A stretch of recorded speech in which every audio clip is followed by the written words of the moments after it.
யாக்கோபு எழுதின பொதுவான நிருபத்திலிருந்து நாம் பார்த்து வருகிறோம். யாக்கோபு எழுதின நிருபம் 2ஆம் அதிகாரம் 1 முதல் 7 வரையிலான பகுதியை நாம் பார்த்திருக்கிறோம். ஏற்கனவே 1 முதல் 7 வரையிலான பகுதியை நாம் பார்த்திருக்கிறோம். இந்த நாளிலே 8 முதல் 13 வரையிலான பகுதியை நாம் தியானிக்கவிருக்கிறோம். 8 முதல் 13 வரை. இந்த பகுதிக்கு எப்படி தலைப்பு கொடுக்கலாம் என்றால், கிறிஸ்தவனின் கடமை. சபையிலே, தேவனால் ஏற்படுத்தப்பட்ட சபையிலே ரட்சிக்கப்பட்டு இணைந்திருக்கிற ஒவ்வொரு கிறிஸ்தவனுக்கும் கடமை உண்டு. அப்ப தேவ சமூகத்திலே காணப்படுகிற, சபையிலே காணப்படுகிற கிறிஸ்தவனுக்கு என்ன கடமை, அவனுடைய கடமை என்ன என்பதை யாக்கோபு இந்த இடத்திலே தெளிவாக கூறுகிறார். முதலாவதாக இந்த 8வது வசனத்தை நான் வாசிக்கிறேன். இதற்கு முன்பு இந்த 7 வரையிலான பகுதியிலே பட்சபாதத்தை குறித்து பேசி வந்தார். இப்போது பட்சபாதம் இல்லாமல், பட்சபாதம் பார்க்காதபடிக்கு, முகதாட்சியம் பாராதபடிக்கு இந்த சபையிலே எப்படி நடந்து கொள்ள வேண்டும் என்பதையும் இந்த பகுதியில் தெளிவாக யாக்கோபு தெளிவுபடுத்துகிறார். ஒவ்வொரு வசனத்தையும் ஒவ்வொருவராக நம்ம வாசிக்க போகிற சொல்லும் போது ஒவ்வொருத்தரும் ஒவ்வொரு வசனம் வாசிக்கலாம். முதலாவதாக 8வது வசனத்தை ஒருவர் வாசிக்கலாம். உன்னிடத்தில் நீ அன்பு கூறுகிறது போல பிறனிடத்திலும் அன்பு கூறுவாயாக என்று வேத வாக்கியம் சொல்லுகிற ராஜரீக பிரமாணத்தை நீங்கள் நிறைவேற்றினால் நன்மை செய்வீர்கள். தேவனுடைய சபையிலே விசுவாசிக்கு இருக்கிற கடமை. ஏதோ ஞாயிற்றுக்கிழமை நம்ம வருகிறோம், ஆராதிக்கிறோம், காணிக்கை கொடுக்குறோம், தசமபாகம் கொடுக்குறோம், ஊழியங்களை தாங்குகிறோம், அவ்வளோதான் முடிஞ்சு போச்சு. அதுதான் கடமையா? கடமைகளில் ஒன்று அது. கடமைகள் என்று சொல்லலாம். ஆனால் அது மட்டும்தான் கடமை என்று நாம் எண்ணக்கூடாது. ஆராதனை போய் வந்துட்டோம்னா கடமை முடிந்து, 2 பாட்டு பாடினா கடமை முடிந்தது, அதல்ல கடமை. அப்ப தேவன் நம்மை நம்பி, ஒவ்வொருவரையும் நம்பி பொறுப்பை கொடுத்து சபையிலே தேவன் வைத்திருக்கிறார் என்றால் நமக்கான கடமை என்ன என்பதை நாம் உணர்ந்து கொள்ள வேண்டும். அதை அநேகர் உணர்ந்து கொள்வதில்லை. கடமைகளை உணராவிட்டால், அது ஒரு அதிகாரியாக இருந்தாலும், எப்படிப்பட்ட ஒரு வேலை செய்கிறவனாக இருந்தாலும், கடமையை உணராமல் பணி செய்தால் அது வெறுமனே ஆகிவிடும், பிரயோஜனமற்ற ஒன்றாகிவிடும். தேவனுடைய சபையிலே உங்களையும் என்னையும் தேவன் ஏற்படுத்தி வைத்திருப்பது ஒரு கடமையோடு விடலாம், ஒரு பொறுப்போடு கூட வைத்திருக்கிறார். அந்த பொறுப்பை உணர்ந்து செயல்படும் போதுதான் அது நமக்கு எப்படிப்பட்டதாக இருக்கும், நன்மை செய்யக்கூடிய ஒரு நிலைமைக்கு நம்மை கொண்டு போய்விடும். நீங்களும் நானும் நன்மை செய்கிறவர்களாய் இருப்போம். கடமையை உணர்ந்து செயல்படாமல் கடமையில் தவறினால், அந்த கடமையில் தவறக்கூடிய நபரால் நன்மை செய்ய முடியவே முடியாது. அது ஆவிக்குரிய வாழ்வாக இருந்தாலும் பூமிக்குரிய வாழ்வாக இருந்தாலும், கடமையிலே உண்மை இல்லை என்றால், கடமையை உணர்ந்து கொள்ளவிட்டால் அங்க ஒரு ஆசீர்வாதம் இருக்காது, பிரயோஜனம் இருக்காது. இப்ப 8வது வசனத்துல அவர் என்ன கூறுகிறார் என்றால், உன்னிடத்தில் நீ அன்பு கூறுவது போல பிறனிடத்திலும் அன்பு கூறுவாயாக என்று வேத வாக்கியம் சொல்லுகிற ராஜரீக பிரமாணத்தை நீங்கள் நிறைவேற்றினால் நன்மை செய்வீர்கள். ஒரு பிரமாணத்தை நீங்கள் நிறைவேற்ற வேண்டும் என்று கூறுகிறார். அப்ப இந்த பட்சபாதம், இதற்கு முன்பு பகுதியிலே பட்சபாதத்தை குறித்து யாக்கோபு பேசினார். அப்ப இந்த பட்சபாதம் ஏன் வந்தது, பட்சபாதத்திற்கான காரணம் என்ன, பட்சபாதத்திற்கான அடிப்படை என்ன என்று நாம் பார்ப்போமானால், சபையிலே ஒரு குறை. அது என்ன குறை என்றால், அன்பு என்கிற குறை. எல்லாம் இருக்கு, ஆரவாரம் இருக்கு, ஆராதனை இருக்கு, துதி ஸ்தோத்திரம் இருக்கு, எல்லாமே இருக்கு. ஆனா இல்லாதது எது? அன்பு. இந்த அன்பு இல்லாத சபையில தான் இந்த பட்சவாதம் இருக்கும். பட்சவாதம் இருக்கிற சபையிலே அன்பு இருக்காது, அன்பு இருக்கிற சபையிலே பட்சவாதம் இருக்காது. ஏதாவது ஒன்று தான் இருக்கணும், இரண்டு இருக்க முடியாது. அப்ப இந்த இடத்துல இந்த ராஜரீக பிரமாணம் என்று யாக்கோபு கூறுகிறார். உன்னிடத்தில் நீ அன்பு கூறுவது போல பிறனிடத்திலும் அன்பு கூறுவாயாக என்பது சாதாரண பிரமாணம் அல்ல. பிரமாணம் என்றால் என்ன? கட்டளை. மறந்துவிடக்கூடாது. பிரமாணம் என்றால் கட்டளை. பிராமணன் அப்படின்னு சொல்லிடக்கூடாது. பிரமாணம் இல்லையா? கட்டளை. அப்ப இந்த தேவனுடைய கட்டளையில் முதன்மையானது எது அப்படின்னு நம்ம பார்க்கணும்.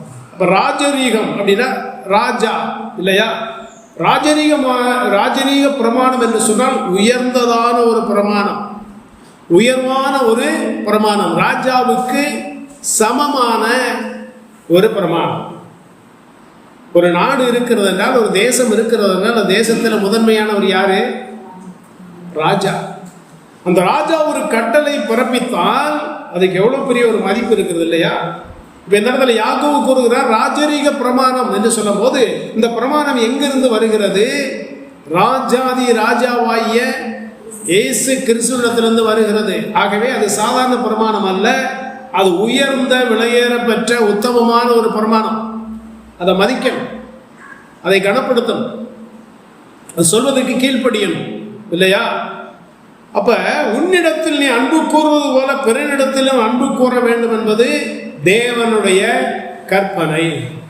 என்னை நான் நேசிப்பது போல பிறனையும் நேசிக்க வேண்டும். அது மட்டும்தான் கிறிஸ்தவத்தில் இல்லை.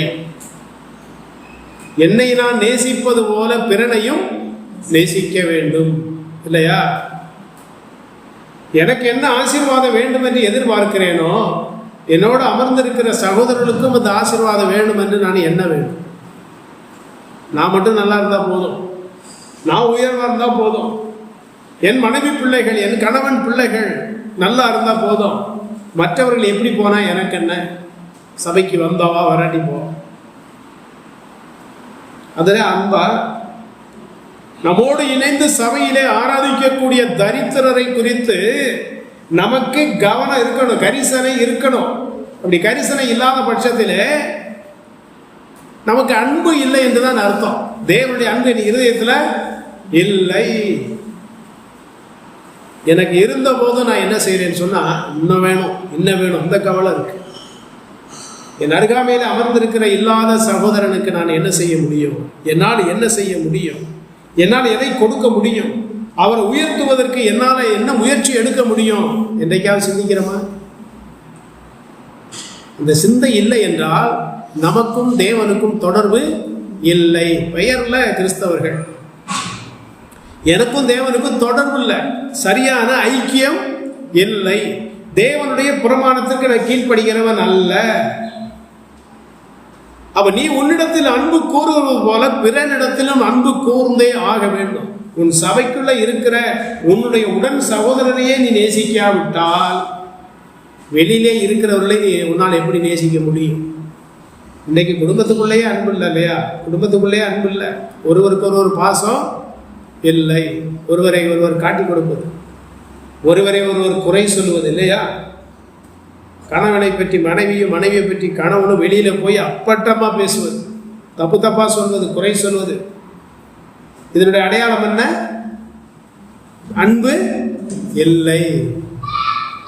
என் மனைவி மீது எனக்கு அன்பு இருக்குமே ஆனால் வெளியே போய் என் மனைவியை பற்றி நான் தவறாக பேசவே முடியாது. கணவன் மீது மனைவிக்கு உண்மையான அன்பு இருக்குமே ஆனால் மனைவி வெளியே சென்று தவறா பேச முடியாது. அப்படி பேசினால் அங்கு என்ன குறைவிடுகிறது? அன்பு இல்லை. அப்ப அன்பு இல்லாத இடத்துல தேவனை பார்க்க முடியாது. 1 யோவான்ல வாசிக்கிறோம், அன்பு இல்லாதவன் தேவனை அறியான்.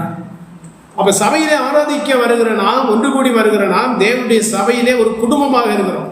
நம்ம வெவ்வேறு ஆட்கள் அல்ல, ஒரே சரீரத்திலே வெவ்வேறு அவயவங்கள். கிறிஸ்துவாகிய ஒரே சரீரத்திலே வெவ்வேறான அவயவங்கள். ஒரு அவயவம் வேதனைப்பட்டால் மற்றொரு அவயவம் உதவி செய்யும் இல்லையா? நம்ம சபையில் வருகிற தரித்திரரை நினைவு கூறுகிறோமா? அவர்கள் படுகிற பிரயாசத்துல, அவர்கள் படுகிற வேதனையில நம்ம பங்கு கொள்ளுகிறோமா? ஐயோ அவருக்கு வருமானம் இல்லையே, அவருக்கு ஒரு வீடு இல்லையே, அந்த கவலை எனக்குள்ள இருக்குமே ஆனால் எனக்குள் கிறிஸ்து இருக்கிறார், எனக்குள் பரிசுத்த ஆவியானவர் இருக்கிறார். எனக்கு இல்லையே எனக்கு இல்லையே என்று என்னை குறித்தே நான் எண்ணிக்கொண்டிருந்தால் நான் கிறிஸ்தவன் என்று சொல்லியும் பரிசுத்த ஆவியானவரை எனக்குள்ளாக செயல்பட நான் அனுமதிப்பதில்லை. எனக்குள்ள இருக்கிற பரிசுத்த ஆவியானவருக்கு நான் இடம் கொடுப்பதில்லை.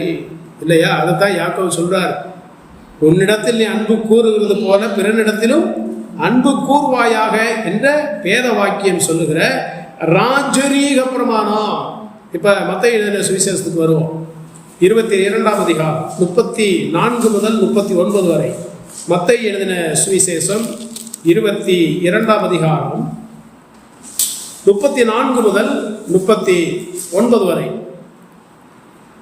அவர் சதுசேயரை வாயடைத்தார் என்று பரிசேயர் கேள்விப்பட்டு அவரிடத்தில் கூடி வந்தார்கள். அவர்களில் நியாய சாஸ்திரி ஒருவன் அவரை சோதிக்கும்படி, போதகரே, நியாயப்பிரமாணத்திலே எந்த கற்பனை பிரதானமானது என்று கேட்டான். நியாய சாஸ்திரி ஒருவன் கேட்கிறான். இயேசுவை பார்த்து கேள்வி கேட்கிறார். இயேசுவை பரிசோதிப்பதற்கு, இயேசுவை குற்றம் கண்டுபிடிப்பதற்கு நியாயப்பிரமாணத்திலே பிரதானமானது எது என்று கேட்டார். இயேசு அவனை நோக்கி, கவனிங்க, இயேசு அவனை நோக்கி, உன் தேவனாகிய கர்த்தரிடத்தில் உன் முழு இருதயத்தோடும் உன் முழு ஆத்மாவோடும் உன் முழு மனதோடும் அன்பு கூறுவாயாக. முதல்ல நீ என்ன செய்யணும்? உன் தேவனாகிய கர்த்தரிடத்தில் உன் முழு மனதோடும் முழு ஆத்மாவோடும் நீ அன்பு கூறணும். இது முதலாம் பிரதான கற்பனை. அடுத்து சொல்றார் பாருங்க, இதற்கு ஒப்பாயிருக்கிற இரண்டாம் கற்பனை என்னவென்றால், இதற்கு ஒப்பாயிருக்கிற என்று சொன்ன ஈக்குவல், ஆங்கிலத்தில் சொல்லுகிறோம் ஈக்குவல், சரி சமமான கற்பனை என்னவென்றால், உன்னிடத்தில் நீ அன்பு கூறுவது போல பிறனிடத்திலும் அன்பு கூறுவாயாக என்பதே. அப்ப இயேசு கிறிஸ்து என்ன கூறுகிறார் பாருங்க, நீ உண்மையிலேயே நீ தேவனை நேசிக்கிறாய் என்றால், பிரதானமான கற்பனையை நீ கை கொள்ளுகிறாய் என்றால், அந்த பிரதானமான கற்பனைக்கு அடையாளம் என்ன? உன் தேவனாகிய கர்த்தரிடத்துல முழு மனதோடும் முழு ஆத்மாவோடும் அன்பு கூறணும். அப்படியே நின்றாத. அதற்கு இணையானது ஒன்று இருக்கு. பிறனிடத்திலும் நீ என்ன செய்யணும்? நீ அன்பு கூறணும். பரலோகத்தில் இருக்கிற தேவனிடத்தில் நீ அன்பு கூறும்போது, அந்த பரலோக தேவனால் சிருஷ்டிக்கப்பட்ட ரட்சிக்கப்பட்டு சபைக்குள்ளே கொண்டு வரப்பட்டிருக்கிற உன் உடன் சகோதரிடத்திலும் நீ அன்பு கூறுவதுதான் பிரதான கற்பனை. இயேசு கிறிஸ்து கூறுகிறார். அந்த 40ஆம் வசனத்தில் கூறுகிறார் பாருங்க, மத்தேயு 22:40, இவ்விரண்டு கற்பனைகளிலும் நியாயப்பிரமாணம் முழுமையும் தீர்க்க தரிசனங்களும் அடங்கி இருக்கிறது என்றார். இந்த இரண்டு கற்பனை என்ன கற்பனை? ரெண்டும் ஒண்ணுதான். உன் தேவனாகிய கர்த்தரிடத்துல முழு மனதோட நீ அன்பு கூறும். அதே போல உன் சகோதரனிடத்துல நீ என்ன செய்யணும்? முழு மனதோட அன்பு கூர்ந்தா இந்த வேதத்திலே சொல்லப்பட்டிருக்கிற அனைத்து கட்டளைகளையும் நீ கை கொள்ளுகிறாய் என்றுதான் அர்த்தம். அப்ப யாக்கோபு என்ன கூறுகிறார் என்றால், அன்பு என்கிற ஒரு கட்டளைக்கு நீ கீழ்ப்படிந்தால் நியாயப்பிரமாணம் முழுவதையும் நீ நிறைவேற்றுகிறாய். இல்லையா? ரோமர் 13:10 வாசிக்கலாம். ரோமர் 13ஆம் அதிகாரம் 10வது வசனம், அன்பானது பிறனுக்கு பொல்லாங்கு செய்யாது, ஆதலால் அன்பு நியாயப்பிரமாணத்தின் நிறைவேறுதலாய் இருக்கிறது. அன்பு நியாயப்பிரமாணத்தின், அப்போ ஒருவன் நியாயப்பிரமாணத்தை நிறைவேற்ற வேண்டுமானால் அவன் என்ன செய்யணும்? அவனுடைய தகுதி என்ன? அவருக்குள்ள என்ன இருக்க வேண்டும்? அன்பு இருக்கணும். அன்பு இல்லாத இடத்துல நியாயப்பிரமாணத்தை நிறைவேற்ற முடியவே முடியாது. தேவனுடைய கட்டளை, அந்த தேவனுடைய கட்டளை, ஒரு காரியத்தை நல்லா புரிந்து கொள்ளணும், குழப்பம் அடைந்திடக்கூடாது. ரட்சிக்கப்படுவதற்கு ஒருவனுக்கு நியாயப்பிரமாணம் தேவையில்லை, விசுவாசம் போதும். ஆனால் ரட்சிக்கப்பட்ட பின்பு ரட்சிக்கப்பட்ட விசுவாசி நியாயப்பிரமாணங்களை கை கொள்ளணும். இல்லையா? இயேசு கிறிஸ்து வந்தாரு, விசுவாசத்தில் நான் நீதிமானாக மாற்றப்பட்டு விட்டேன், நியாயப்பிரமாணத்தை கை கொள்ள வேண்டிய அவசியம் இல்லை அப்படின்னு சொல்லக்கூடாது. நீ பிறனிடத்தில் அன்பு கூற வேண்டும் என்பது நியாயப்பிரமாணம். இப்ப நியாயப்பிரமாணம் எனக்கு வேண்டாம் என்று சொன்னால் எனக்கு தேவனே வேண்டாம் என்று அர்த்தம். இந்த நியாயப்பிரமாணத்தை கொடுத்தவரே அவர்தான். குழப்பம் அடையக்கூடாது. அதனாலதான் நான் சொல்லுகிறேன். இல்லையா? அப்ப ஒருவிடத்தில் அன்பு இருக்குமேயானால் அவன் நியாயப்பிரமாணத்தை பூரணமாக நிறைவேற்றுகிறவன். லேவியராகமம் 19ஆம் அதிகாரம் 18வது வசனத்தை நான் வாசிக்கிறேன். எடுத்தவர்கள் வாசிக்கிறேன். பழிக்கு பழி வாங்காமலும் உன் ஜனபுத்திரர் மேல் பொறாமை கொள்ளாமலும் உன்னில் நீ அன்பு கூறுவது போல் பிறனிலும் அன்பு கூறுவாயாக. நான் தேவனுடைய கட்டளை பழைய ஏற்பாட்டையும் சொல்லி இருக்கிறார். அதைத்தான் யாக்கோபு எடுத்து கூறுகிறார். நீ சபையிலே வருகிற தரித்திரனாகிய உன் சகோதரனிடத்திலே நீ என்ன செய்யணும்? நீ அன்பு கூர்ந்தால் நீ நியாயப்பிரமாணத்தை நிறைவேற்றுகிறாய் பூரணமாக. அது எந்த நியாயப்பிரமாணம்? ராஜரீக. அப்ப ராஜரீகமான ஒரு நியாயப்பிரமாணம், உன்னதமான ஒரு கட்டளை, உயர்வான ஒரு கட்டளை, உன்னதத்திலிருந்து வருகிற கட்டளை. அந்த கட்டளைக்கு நீ கீழ்ப்படுகிறாய். உடன் சகோதரனை நேசிக்க மறந்தால், அவனை அவதூறு செய்தால், பட்சபாதத்தோட அவனை பார்த்தால், அவனை கீழ்த்தரமானவனாக பார்த்தால், குறைவானவனாக நீ பார்த்தால், பரலோகத்திலிருந்து கொடுக்கப்பட்டிருக்கிற ராஜரீகமான நியாயப்பிரமாணத்தை நீ அவமதிக்கிறாய். அதை கொடுத்த கர்த்தரை, ராஜாதி ராஜாவை அவமதிக்கிறாய். இதெல்லாம் சொன்னாலும் நாங்கள் அதுக்கெல்லாம் அசைய மாட்டோம் பிரதர், மாற மாட்டோம் பிரதர், நாங்கள் செய்கிறது தான் செய்வோம் பிரதர். ஏன்னா கிறிஸ்தவத்தில் இருக்கிறதெல்லாம் ரொம்ப ஸ்ட்ராங்கான விசுவாசிங்க, நல்லா சாப்பிட்டு வல்லமையான இருக்கக்கூடிய விசுவாசிகள். இதுக்கெல்லாம் நாங்கள் அசையவே மாட்டோம். என்ன பிரசங்கம் பண்ணாலும் இயேசு கிறிஸ்து பேசியே நாங்கள் மாறலை, அப்போஸ்தலர்கள் பேசியே மாறலை. நீங்கள் பேசி நாங்கள் மாற போகிறோமா? மாறித்தான் ஆகணும். சரி, அடுத்த வசனத்துக்கு வருவோம் இல்லையா?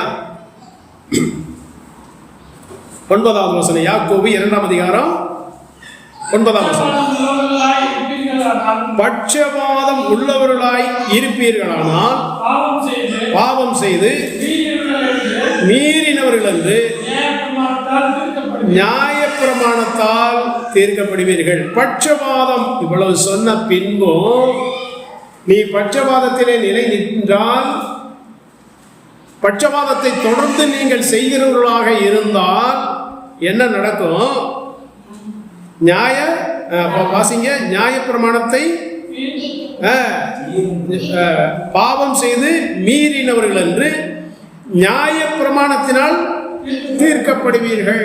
அப்ப அந்த நியாயப்பிரமாணமே உன்னை தீர்க்கும், நியாயம் தீர்க்கும். தேவன் கொடுத்த நியாயப்பிரமாணமாகிய என்னை நீ கை கொள்ளாத பட்சத்திலே என்னை நீ மீறுகிறாய். என்னை மீறும் போது நீ யாரை மீறுகிறாய்? தேவன் அதை கொடுத்த கட்டளை இல்லையா? சபையிலே பிரசங்கிக்கப்படுகிறது என்றால், போதிக்கப்படுகிறது என்றால், அதை கேட்டு ஒருவன் கீழ்ப்படிந்தால் யாருக்கு கீழ்ப்படுகிறான்? கர்த்தருக்கு. கீழ்ப்படியாமல் எதிர்த்து நின்றால் யாருக்கு எதிர்த்திருக்கிறான்? கர்த்தருக்கு எதிர்த்து. நீ வேற யாருக்கு இல்லப்பா. உன்னை எதிர்த்து நிற்பது தேவனுக்கு எதிர்த்து நிற்கிறாய் இல்லையா? செய்யக்கூடாது என்றால் செய்யக்கூடாது இல்லையா? பலவிதமான கட்டளைகளை அரசாங்கம் விதித்திருக்கிறது. அந்த அரசாங்க சட்டங்களை மீறும் போது யாருக்கு எதிராக குற்றம் செய்கிறோம்? அரசாங்கத்துக்கு எதிராக. அந்த அரசாங்கத்தால் கைது செய்யப்படுவோம், தண்டனை வழங்கப்படும் இல்லையா? அபராதம் கட்ட வேண்டியது வரும். தேவன் தந்திருக்கிற நியாயப்பிரமாணமாகிய ராஜரீக பிரமாணத்தை நாம் மீறினால் தேவனுக்கு விரோதமாய் தவறு செய்வோம். அந்த நியாயப்பிரமாணமே நம்மை குற்றமுள்ளவர்களாய் நம்மை தீர்க்கும். அப்போ பட்சபாதம் என்கிற ஒரு தவறான ஒரு செயலை உங்களை விட்டு எடுத்து போடுங்கள். யாக்கோபு கூறுகிறார், பட்சபாதத்தை உன்னை விட்டு, உன் சபையை விட்டு நீ ஒழிப்பதினால், பூர்ணமாக மாற்றுவதினால் இந்த சபை தேவனுடைய ராஜரீக பிரமாணத்தை நிறைவேற்றும் சபை என்பதை நீ நிரூபிக்கிறாய் என்று யாக்கோபு கூறுகிறார் இல்லையா? அடுத்த வசனத்தை வாசிக்கலாம். யாக்கோபு 2ஆம் அதிகாரம் 10ஆம் வசனம். எப்படி எனில் ஒருவன் நியாயப்பிரமாணம் முழுவதையும் கை கொண்டிருந்தும் ஒன்றிலே தவறினால் எல்லாவற்றிலும் குற்றவாளியாய் இருப்பார். இப்ப லேவியராகமம் 19ஆம் அதிகாரத்துக்கு வருவோம். லேவியராகமம் 19 15 எடுத்தவர்கள் வாசிக்கலாம். நியாய விசாரணையில் அநியாயம் செய்யாதிருங்கள், சிறியவனுக்கு முகதாட்சிணியம் செய்யாமலும், பெரியவனுடைய முகத்துக்கு அஞ்சாமலும், நீதியாக பிறனுக்கு நியாயம் தீர்ப்பாயாக. பழைய ஏற்பாட்டிலே ஆண்டவர் சொல்லி வைத்திருக்கிறாரு, நியாய விசாரணையில் அநியாயம் செய்யக்கூடாது, சிறியவனுக்கு முகதாட்சிணியம் காட்டக்கூடாது, பெரியவனுடைய முகத்துக்கு நீ பயப்படக்கூடாது. அப்ப சபையிலே நடத்தக்கூடிய ஊழியனாக இருந்தாலும் மூப்பர்களாக இருந்தாலும் சபைக்குள்ள பாகுபாடு இருக்கக்கூடாது. யாக்கோபு இந்த பகுதியிலே சொல்லி வரும்போது ஐஸ்வர்யவான்களை வெறுக்கிறார் என்று எனக்கு ஒரு ஐஸ்வர்யவான்களை வெறுக்கல. சபையிலே ஐஸ்வர்யவான்கள் தேவைதான், இல்லை என்று சொல்ல முடியாது. அந்த ஐஸ்வர்யவான்களுக்கு எதிராக யாக்கோபு பேசவில்லை. ஐஸ்வர்யவான்களை சபையை விட்டு வெளியே அனுப்பு, அதை சொல்லவில்லை.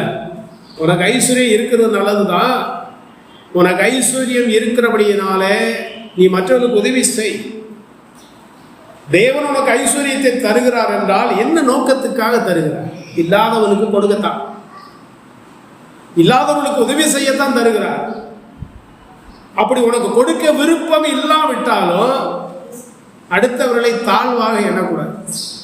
உதவி செய்யாவிட்டாலும் உபத்திரவம், நீ கொடுக்கவில்லையா அது ஒம்பாடு. ஆனால் இல்லாதவர்களை நீ அவமானப்படுத்த கூடாது, தாழ்வாக எண்ணக்கூடாது, இல்லையா?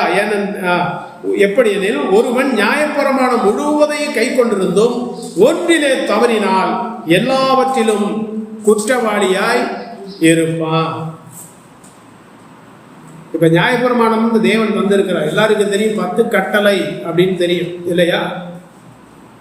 இது இல்லாம தேவன் தந்த கற்பனை எத்தனை, மோசையின் மூலமாக கொடுக்கப்பட்ட கற்பனை எத்தனை? 614 எத்தனை? இது இப்போ மோசையினுடைய 10 கட்டளை. அந்த 10 கட்டளை பற்றி மட்டும்தான் நிறைய விசுவாசிகளுக்கு தெரியும். அப்ப 624 கட்டளை இருக்கு. இந்த 624ல் 623 கை கொண்டு ஒன்றிலே தவறினால் என்ன நடக்கும்? எல்லாமே போச்சு, எல்லாம் போச்சு, பிரயோஜனமே இல்லை. அப்ப எங்க தேவனுடைய வார்த்தை என்ன கூறுகிறதுன்னா, நீ பூரண புருஷனா இருக்கணும், பூரண ஸ்திரியா இருக்கணும். ராஜரீக பிரமாணம் சொல்வதை கேட்டு நீ பூரணமாக கீழ்ப்படியணும். நம்ம ஆராதிக்கிறோம், சபையிலே பிரயோஜனமுள்ளவர்களாக இருக்கிறோம், தேவனுக்காக பெரிய காரியங்களை செய்கிறோம், வார வாரம் ஊழியத்துக்கு போய் விடுகிறோம், ஞாயிற்றுக்கிழமை ஆராதனை முடிந்தோன்னு அப்படியே சபையிலே உணவு உட்கொண்டு என்ன செய்கிறோம், ஊழியத்துக்கும் போகிறோம். சென்னையிலலாம் அப்படி நடக்குது, பட்டண பகுதியிலெல்லாம் அப்படி நடக்குது. ஆனால் நீ இவ்வளவெல்லாம் செய்தும் உன் சபையிலே நீ ஒரு தவறு செய்தால் நீ செய்கிற எல்லாமே போச்சு, ஒன்றுக்கும் பிரயோஜனப்படாது. பட்சபாதம் என்கிற ஒன்று இருக்கவே கூடாது, முகதாட்சியம் என்பது இருக்கவே கூடாது. ஒரு பாவம் செய்கிறான் என்றால், சபையிலே ஒரு விசுவாசி பாவம் செய்தால் யாருக்கு தெரியாம விட்டுருவோம் பிரதர், அப்படியெல்லாம் இருக்கக்கூடாது. யாருக்கு தெரியாம விட்டுருவோம் பிரதர்னா அவர் யாருக்கு தெரியாம பாவம் செய்துக்கிட்டே இருப்பாரு, நீ தான் அதுக்கு உத்தரவாதி. பவுல் சொன்னார் தீமோத்தேயுக்கு, பாவம் செய்கிறவர்களை எல்லாருக்கும் முன்பாகவும் நீ கடிந்து கொள், மற்றவர்களுக்கு பயம் உண்டாகும்படி பாவம் செய்தவர்களை எல்லாருக்கும் முன்பாகவும் கடிந்து கொள். பட்சபாதமெல்லாம் காட்டக்கூடாது. நமக்கு வேண்டப்பட்டவங்க தவறு செய்யும் போது விடுங்க போட்டு, வேண்டாதவர்கள் விருப்பமற்றவர்கள் ஏதாவது செய்தால் அங்கே வா, நீ எப்படி அதை செய்யலாம், இதெல்லாம் தேவ சபையில் இருக்கவே கூடாது. கண்டிக்கிறதா தான் எல்லாரையும் ஒரே மாதிரி கண்டிக்கணும். நேசிப்பதாக இருந்தால் எல்லாரையும் ஒரே மாதிரி நேசிக்கணும், இல்லையா? அப்போ வேதம் என்ன சொல்லுது அப்படின்னா 11வது வசனத்துல பாருங்க, ஏனென்றால் விபசாரம் செய்யாதிருப்பாயாக என்று சொன்னவர் கொலை செய்யாதிருப்பாயாக என்றும் சொன்னார். ஆதலால் நீ விபசாரம் செய்யாமல் இருந்தும் கொலை செய்தாயானால் நியாயப்பிரமாணத்தை மீறினவனாவாய். நான் விபசாரமெல்லாம் செய்யறதில்லை பிரதர், ஆனா ஒரு கோபத்தில் ஒரு கொலை பண்ணிடுறேன், கோபம் வரும்போது அவரை அடித்துடுறேன், ரெண்டும் ஒன்று தாங்க. பாவத்தில் வித்தியாசம் தேவன் கொடுத்த பாவங்கள்ல வித்தியாசம் இருக்கிறது. வரம்பு மீறி போகிற பாவம் தான் இந்த விபசாரமும் கொலையும். எல்லை மீறி போகக்கூடிய பாவம் தான் விபசாரமும் கொலை. தேவனுடைய கட்டளையை ரொம்ப அப்பட்டமா மீறி துணிகரமா செய்கிற பாவம் தான் விபசாரமும் கொலையும். இன்னும் பாவங்கள் இருக்குது இல்லையா? ஆனா ஒவ்வொரு காரியத்துக்கும் ஒவ்வொரு விதமான தண்டனை உண்டு. அவனவனுடைய செய்திக்கு தக்கதாக தேவன் பிரதிபலன் கொடுக்க கூடியவன். அப்ப யாக்கோபு என்ன சொல்லுகிறார்னா, நீ நியாயப்பிரமாணத்தை பூர்ணமாய் கை கொள்ள வேண்டும் என்பதற்காக ஒரு உதாரணம் சொல்லுகிறாரு. நீ விபசாரம் செய்யாதவனாக இருந்தும் கொலை செய்கிறவனானால் நியாயப்பிரமாணத்தை வாதாட முடியாது. இன்னைக்கு நிறைய பேர் சபையில வாதாடுகிறார். என்ன பண்றது, இந்த ஒரு காரியத்துல போய் என்னை குற்றம் சொல்றீங்களே, சபைக்காக நான் எவ்வளவு பண்ணியிருக்கேன், நீ 10 கோடி கொடுத்தா என்ன, நீ எவ்வளவு நன்மை செய்தா என்ன, ஒரு சிறிய காரியத்திலே தவறுனால் நீ கொடுத்த 10 கோடியும் போச்சு, மதிப்பு இல்லாம போ இல்லையா? இப்ப லேவியராகமம் 4 அதிகாரம் 2ஆம் வசனத்தை வாசிக்கலாம் பாருங்க. இங்கே மோசேயின் மூலம் சொல்றாரு, ஒருவன் கர்த்தருடைய கட்டளைகளில் யாதொன்றை அறியாமையினால் மீறி, தேவனுடைய கட்டளையில ஒன்றை கூட அறியாமையினால கூட என்ன செய்யக்கூடாது. எல்லா கட்டளையிலும் நமக்கு தேவை, எல்லா கட்டளைகளையும் கை கொள்ளும்படியாகத்தான் கொடுத்திருக்கிறார். இல்லை என்றால் ஒரே ஒரு கட்டளையோட முடித்திருப்பார் ஆண்டவர் இல்லையா? இத்தனை கற்பனைகளை ஏன் கொடுத்திருக்கிறார்? எல்லாவற்றையும் நீ கை கொள்ளணும் இல்லையா? அடுத்தது உபாகமம் 27:26. உபாகமம் 27:26. இந்த நியாயப்பிரமாண வார்த்தைகளை எல்லாம், தேவனால் உரைக்கப்பட்ட நியாயப்பிரமாணம் அனைத்தையும் கை கொண்டு நடவாதவன் எப்படிப்பட்டவன்? ஆசீர்வதிக்கப்பட்டவன் போட்டிருக்கா? சபிக்கப்பட்டவன். சபையில நம்ம ஆசீர்வதிக்கப்பட்டவர்களா இருக்கணுமா, சபிக்கப்பட்டவர்களா இருக்கணுமா?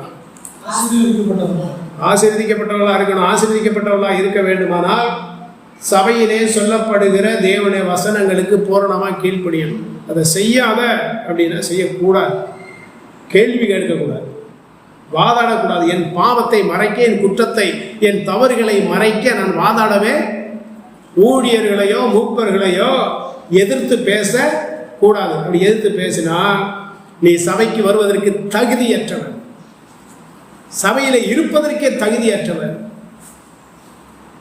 அப்படிப்பட்டவர்கள் சபையை விட்டு வெளியில வைப்பான்னு வேதம் தெளிவா சொல்லும்.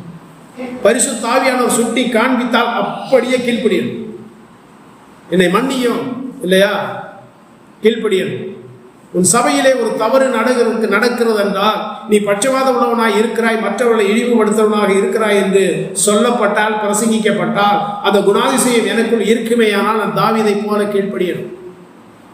நாத்தான்வேல் தீர்க்கதரிசி தாவீதிட்ட போனாரு. தாவீது ராஜா. தாவீதிட்ட போய் சொன்னா, நீ பாவம் செய்தாய். தாவீது என்ன செய்திருக்கலாம்? நான் ஒரு ராஜா, நீ சாதாரண ஒரு தீர்க்கதரிசி, என்னையவே கடிந்து கொள்வையா? அவனை போட்டு தலையை துண்டா விடுறா, முடிந்திருக்கும். இதை கேட்ட உடனே தாவீது என்ன செய்தாரு? முகங்குப்புறம் விழுந்தாரு. ஐயோ, நான் தேவனுக்கு விரோதமாய் அப்படி பாவம் செய்து மனம் திரும்பின பிறகு ஆண்டவர் சொல்றாரு, தாவீதை என் இருதயத்திற்கு ஏற்றவர். பாவம் செய்த பிறகு அதுக்காக நம்மளும் போய் பாவம் செஞ்சு பார்ப்போம், ஆண்டவர் நம்மளே சொல்லுவாரான்னு சொல்லுவார். அவன் பாவம் செய்து உண்மையாய் மனம் திரும்பினபடியினால் என் இருதயத்திற்கு. அப்ப சபையில நீங்களும் நானும் கர்த்தருடைய இருதயத்திற்கு ஏற்றவளாக இருக்க வேண்டுமானால் நியாயப்பிரமாணத்திற்கு கீழ்ப்படிந்து பூரணமாக உண்மையாக தாழ்மையோடு மனம் திரும்பணும். மற்றவர்கள் நம்முடைய தவறுகளை சுட்டி காண்பிப்பதற்கு முன்பதாகவே நானாக முன்வந்து எனக்குள் இப்படிப்பட்ட காரியம் இருக்கிறது என்று அறிக்கையிட வேண்டும். அவன் தான் நியாயப்பிரமாணத்தை கை கொள்ளுகிறவன், நியாயப்பிரமாணத்துக்கு கீழ்ப்படுகிறவன், தேவனுடைய வசனங்களுக்கு மதிப்பு கொடுக்கிறவன், கனத்தை செலுத்தக்கூடியவன். அடுத்த வசனம் வாசிக்கலாம். 2ஆம் அதிகாரம் 13வது வசனத்தை வாசிக்கலாம். 12ஆம் வசனம், 12வது வசனம்.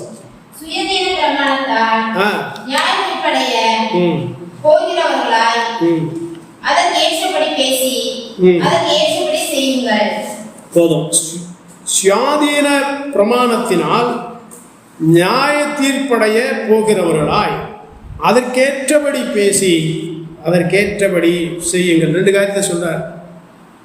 அதற்கேற்றபடி பேசு, அதற்கேற்றபடி எதற்கேற்றபடி? சுயாதீன பிரமாணம். சுயாதீன பிரமாணம் என்றால் என்ன? நியாயப்பிரமாணம் ஒன்று இருக்கு. பழைய ஏற்பாட்டின் காலத்திலே கொடுக்கப்பட்டது நியாயப்பிரமாணம், புதிய ஏற்பாட்டின் காலத்தில் கொடுக்கப்பட்டது சுயாதீன பிரமாணம். சுயாதீன பிரமாணம் என்றால் என்ன? கிறிஸ்துவின் மூலமாக நமக்கு கொடுக்கப்பட்ட பிரமாணம். அந்த பிரமாணம் என்ன சொல்லுது? நியாயப்பிரமாணம் சொல்லுது, பாவம் செய்கிறவன் பாவத்துக்கு அடிமை. சுயாதீன பிரமாணம் என்ன சொல்லுகிறது? இயேசு கிறிஸ்துவை விசுவாசிக்கிறவன் பாவத்துக்கு நீங்களாகி நீதிமானாக்கப்பட்டிருக்கிறான். புரியுதா? கிறிஸ்துவின் பிரமாணம் சொல்லுது, நீ விசுவாசித்தாலே நீ நீதிமான். அப்ப தேவன் என்ன செய்தார்? கிறிஸ்துவின் சுயாதீன பிரமாணத்தின் மூலமாக உங்களையும் என்னையும் விடுவித்திருக்கிறார். நாளைய தினத்தில் உங்களையும் என்னையும் நியாயம் தீர்க்க போவது எது? சுயாதீன இயேசுவினால் நமக்கு கொடுக்கப்பட்ட சுயாதீன பிரமாணம் உங்களையும் என்னையும் நியாயம் தீர்க்கும். கவனமா இருக்கணும், தப்பித்துக் கொள்ள முடியாது. நீங்களும் நானும் கிறிஸ்துவின் நியாயாசனத்திற்கு முன்பாக நின்றுதான் ஆகும். அப்ப கிறிஸ்துவின் நியாயாசனத்துக்கு முன்பாக நிற்கும் போது அங்க என்ன நடைபெறும்? நமக்கான வெகுமதிகள் இல்லாம போகும். நல்லா கவனிக்கணும். வெள்ளை சிங்காசனம் வேறு, கிறிஸ்துவின் நியாயாசனம் வேறு. கிறிஸ்துவின் நியாயாசனம் என்பது உங்களுக்கும் எனக்கும் நம்ம வாழ்ந்த வாழ்க்கையின் அடிப்படையிலே, கிறிஸ்துவுக்காய் செய்த காரியங்களின் அடிப்படையிலே பிரதிபலன் கொடுக்கக்கூடிய ஒன்றுதான் கிறிஸ்துவின் நியாயாசனம். இத எபிரேய பாஷையில பீமா சீட் என்று சொல்வார்கள். ஆனால் வெள்ளை சிங்காசனம் வேற. வெள்ளை சிங்காசனம் வந்து பயங்கரமான நியாய தீர்ப்பு. அது உலகத்தாருக்கு கொடுக்கப்பட்டது. உங்களுக்கும் எனக்கு உள்ளது வெள்ளை சிங்காசனம் அல்ல. விசுவாசிகளுக்கு உள்ளது கிறிஸ்துவின் நியாயப்பிரமாணம். கிறிஸ்துவின் நியாயப்பிரமாணத்துக்கு முன்பாக, நியாய தீர்ப்புக்கு முன்பாக நிற்கும் போது, நியாயாசனத்துக்கு முன்பாக நிற்கும் போது நீங்களும் நானும் வெட்கப்பட்டு போகக்கூடாது. வெட்கப்படாமல் இருக்க வேண்டுமே. ஆனால் கிறிஸ்து சொன்ன கட்டளைகளுக்கு இணங்கி சபையில நல்லா நடக்கணும், சபையில நல்லா வாழணும். இங்க என்ன சொல்லுது? அதற்கு ஏற்றபடி பேசி. சுயாதீன பிரமாணமாகிய கிறிஸ்துவின் பிரமாணம் அப்போஸ்தலர் மூலமாக நமக்கு கொடுக்கப்பட்டிருக்கு. நிருபங்கள்ல நம்ம வாசிக்கிறோம் இல்லையா? மத்தேயு எழுதின சுவிசேஷத்திலிருந்து நம்ம வாசிப்போமானால் கிறிஸ்துவானவர் நேரடியாக அநேக பிரமாணங்களை சொன்னார், இப்படி கற்றுக் கொடுத்தார். அதன் பின்பு அவருடைய சீஷர்கள் மூலமாக பரிசுத்தாவியானவர் நமக்கு கற்றுக் கொடுத்திருக்கிறார். நிறைய நிருபங்கள் நமக்கு கொடுக்கப்பட்டிருக்கு. இது சொல்லப்பட்டிருக்கிற அனைத்து கற்பனைகளையும் வார்த்தைகளையும் நீ என்ன செய்யணும்? ஏற்றுக்கொண்டு கீழ்ப்படியும். அப்படி கீழ்ப்படியாத பட்சத்துல அதனாலே நீ நியாயம் தீர்க்கப்படுவாய். அப்ப அந்த கற்பனைகளுக்கு ஏற்றபடிதான் பேசணும், அநியாயமா பேசக்கூடாது. அந்த கற்பனை என்ன சொல்லுது? பட்சவாதம் வேண்டாப்பா, ஏழைகளை அவமானப்படுத்தாத. சரி ஆண்டவரே, இனிமேல் நான் பட்சவாதம் பார்க்க மாட்டேன், முகதாட்சினையும் பார்க்க மாட்டேன், பண வசதி உள்ள விசுவாசியை பார்த்து நான் பயப்பட மாட்டேன், அவர்களுக்கு அவருடைய விருப்பத்தின்படி நான் நடக்க மாட்டேன். அந்த முடிவுக்கு வரணும் இல்லையா? ஏழையை பார்த்தா மிரட்டுறது, பணக்கார விசுவாசியை பார்த்தா பதுங்கி போயிடுது. இருக்கா இல்லையா? ஏன்னா அங்கிருந்து நிறைய கிடைக்கும்ல. அதெல்லாம் இருக்க சபையில் இருக்கவே. அப்படி இருந்தால் நான் கிறிஸ்துவின் நியாயப்பிரமாணத்துக்கு எதிர்த்து நிற்கிறேன். இறுதியாக நேரமில்லை, நமக்கு அந்த வசனத்தை வாசித்து நமக்கு நாம் நிறைவு செய்யலாம். 13வது வசனம் வாசிக்கலாம். ஏனென்றால் இரக்கம் செய்யாதவனுக்கு இரக்கமில்லாத நியாய தீர்ப்பு கிடைக்கும். நியாய தீர்ப்புக்கு முன்பாக இரக்கம், நல்லா கவனிங்க, நியாய தீர்ப்புக்கு முன்பாக மேன்மை பாராட்டக்கூடிய ஒரே ஒரு விஷயம் பைபிள் சொல்லுது. என்ன அது? நியாய தீர்ப்பு முன்பாக மேன்மை பாராட்டக்கூடிய விஷயம் எது? இரக்கம். இந்த இரக்கம் என்பது தேவனுடைய குணாதிசயங்களில் முக்கியமான ஒன்று. நீங்களும் நான் இந்த சபையில இருக்கிறோம் என்றால் அதற்கு காரணம் அடிப்படை என்ன? ஆண்டவருடைய ஆண்டவர் உங்களுக்கும் எனக்கும் இறங்காத பட்சத்தில் நீங்களும் நானும் நரகத்துக்கு போயிடும், ரட்சிக்கப்பட முடியாது, தேவனை அறிய முடியாது. அப்ப தேவனுடைய குணாதிசயங்களில் முக்கியமானது இரக்கம் இல்லையா? அந்த இரக்கம் இருந்தபடியினால்தான் தேவன் உங்களுக்கும் எனக்கும் இறங்கினபடியினால்தான் அவருடைய குமாரனாகிய இயேசு கிறிஸ்துவை இந்த உலகத்திற்கு அனுப்பினார். நம் மீது காண்பித்த இரக்கம், தேவன் நம் மீது இரக்கம் காண்பிக்கும் போது நாம என்ன செய்யணும்? மற்றவர்களுக்கு இரங்கணும் இல்லையா? மற்றவர்களுக்கு இரக்கம் காண்பிக்கணும். அந்த வார்த்தையில காட்டக்கூடாது. ஐயோ பாவமா இருக்கே, அதெல்லாம் பேசாது. பாவமா இருக்குன்னு எல்லாரும் சொல்லலாம். அந்த பாவமா இருக்கிறாரே அவருக்கு என்ன செய்கிறாய் அதான் முக்கியம். அதைத்தான் கர்த்தர் பார்க்கிறார் இல்லையா? சுற்றி இருக்கிற ஜனம் பார்ப்பான். பாருங்க அவர் எவ்வளவு பரிதாபப்படுறார், நல்ல மனுஷன். அவர் நல்ல மனுஷன் இல்லைங்க, அவர் நல்ல மனிதன் கிடையாது. இந்த கேரள நடிகர் மோகன்லால் அப்படின்னு ஒரு நடிகர் இருக்கார், சினிமா நடிகர். அவரை பற்றி ஒரு செய்தித்தாளில் ஒரு காரியம் வந்தது. ஒரு 10-15 ஆண்டுகளுக்கு முன்பாக நான் படித்தேன். அவருடைய நண்பர் ஹனீஃபா அப்படின்னு சொல்லி ஒருத்தர் இருந்தார், கூட நடிக்கிறவர். இவர்கள் இருவரும் காரில் வந்து கொண்டு இருக்கிறார்கள். அப்படி காரிலே வரும்போது அந்த பாதையிலே ஒரு பிச்சைக்காரன் அமர்ந்திருக்கிறார். அந்த பிச்சைக்காரனை பார்த்த உடனே நடிகர் மோகன்லால் சொன்னாராம், இதையெல்லாம் என்னால் பார்க்க முடியாது, அந்த அளவுக்கு எனக்கு மனதில்லை, மனதில் தைரியம் இல்லை, வண்டியை திருப்பி வேற பக்கம் போயிடுவோம், சரியாது. நீ உண்மையிலேயே அந்த பிச்சைக்காரன் மேல் பரிதாபப்பட்டிருந்தால் வண்டியை நிறுத்தி அவனுக்கு ஒரு 10 ரூபா கொடுத்துருக்கலாமே, அவனுக்கு உதவி செய்திருக்கலாமே. அவ கஷ்டப்படுவர்களை பார்த்த உடனே பாதையை மாற்றி திசையை மாற்றி செல்வதல்ல, பரிதாபப்பட்டு விட்டு அப்படியே போவதல்ல. அவர்களுக்கு ஏதாவது என்ன செய்யணும்? செய்யணும் இல்லையா? அதுதான் இரக்கம். அதுக்கு பேர் தான் இரக்கம் என்பது செயலிலே காட்ட வேண்டும். மத்தேயு சீக்கிரம் வாசிக்கலாம். மத்தேயு எழுதின சுவிசேஷம் 5ஆம் அதிகாரம் 7ஆம் வசனம். இரக்கம் உள்ளவர்கள் பாக்கியவான்கள், அவர்கள் நான் இறங்கினால் எனக்கு இரக்கம் கிடைக்கும். கொடுங்கள், அப்போது உங்களுக்கு.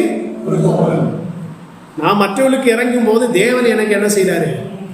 ஏழைக்கு இறங்குகிறவன் கர்த்தருக்கு கடன், அவன் கொடுத்ததை அவர் திரும்ப கொடுப்பார். அப்ப ஏழைக்கு இறங்குகிறவன் கர்த்தருக்கு கடன் கொடுக்கிறார். இரக்கம் பாராட்டணும். நம்முடைய தேவன் இரக்கம் உள்ளவராய் இருக்கிறது போல நீங்களும் இரக்கம் உள்ளவர்களாய் இருங்கள். வேதம் சொல்லுதா இல்லையா? இல்லையா? அடுத்த வசனம் வாசிங்க. லூக்கா எழுதின சுவிசேஷம் 6ஆம் அதிகாரம் 36ஆம் வசனம். சீக்கிரம் வாசிக்கலாம். ஆதலால் உங்கள் பிதா இரக்கமுள்ளவராய் இருக்கிறது போல நீங்களும் இரக்கமுள்ளவராய், அவர் இரக்கம் உள்ளவராய் இருக்கிறார். அவருடைய குணாதிசயத்தை நீங்களும் நானும் என்ன செய்யணும்? வெளிப்படுத்தணும். அதுக்கு தான் அனுப்பி இருக்கிறார், அதுக்கு தான் சபையில கொண்டு வந்திருக்கிறார். சபையில் அமர்ந்து கொண்டு இரக்கமற்றவனாக நான் இருந்தால் தேவனை நான் பிரதிபலிக்கிறவன் அல்ல. ஒரே ஒரு வசனத்தை வாசித்து நிறைவு செய்யலாம். நீதிமொழிகளின் புஸ்தகம் 21:13 பாருங்க, தெளிவா போட்டிருக்கு இல்லையா? ஏழையின் கூக்குரலுக்கு தன் செவியை அடைத்துக் கொள்ளுகிறவன் தானும் சத்தமிட்டு கூப்பிடும் போது கேட்கப்பட. ஏழை உன்னை பார்த்து கூப்பிடும் போது அந்த ஏழை ஒருவேளை உன்னை பார்த்து வாய் திறந்து சொல்லாம இருக்கலாம், தயங்கிக்கிட்டு. ஆனா அவருடைய முகத்தை பார்த்தா தெரியும், உங்களுக்கு ஏதோ ஒரு தேவை இருக்கு. பாவம், பரிதாபமா பார்க்கிறாரு. இங்க வாங்க பிரதர், என்ன உங்களுக்கு பிரச்சனை? உங்களுக்கு என்ன தேவை சொல்லுங்க, என்னால் முடிந்ததை செய்கிறேன். நீ செய்தால் தேவன் உனக்கு என்ன செய்வாரு? செவி கொடுப்பார். இல்லை என்றால் நீ கூப்பிடும் போது கர்த்தாவே என்று கூப்பிட்டால் உன் குரல் மேலே போகாது, கர்த்தர் ஆஃப் பண்ணி விட்டுருவாரு. உன் குரல் மேலே போகவே போக. அப்ப யாக்கோபு இங்க என்ன கூறி இந்த பகுதியை நிறைவு செய்கிறார் என்றால், சபையிலே பட்சவாதம் இருக்கக்கூடாது. தரித்திரரை, விதவைகளை, ஏழைகளை, அநாதைகளை நீ ஆதரிக்க வேண்டும், அவர்களை கனம் பண்ணணும். இரக்கமுள்ளவர்களா இருங்க. இரக்கமான வாழ்க்கை வாழ்ந்தால் இரக்கமான நியாயத்தீர்ப்பு. இரக்கமில்லாத வாழ்க்கை வாழ்ந்தால் இரக்கமற்ற நியாயத்தீர்ப்பு கிடைக்கும். மறந்து விடக்கூடாது. அப்படிப்பட்ட சிந்தனைகளை கடந்து செல்வோம். அடுத்த பகுதியை அடுத்த வாரத்திலே படித்து வாங்க. அடுத்த வாரத்தில் சிந்திப்போம். கர்த்தர் நம்மை ஆசீர்வதிப்பாராக. ஆமென்.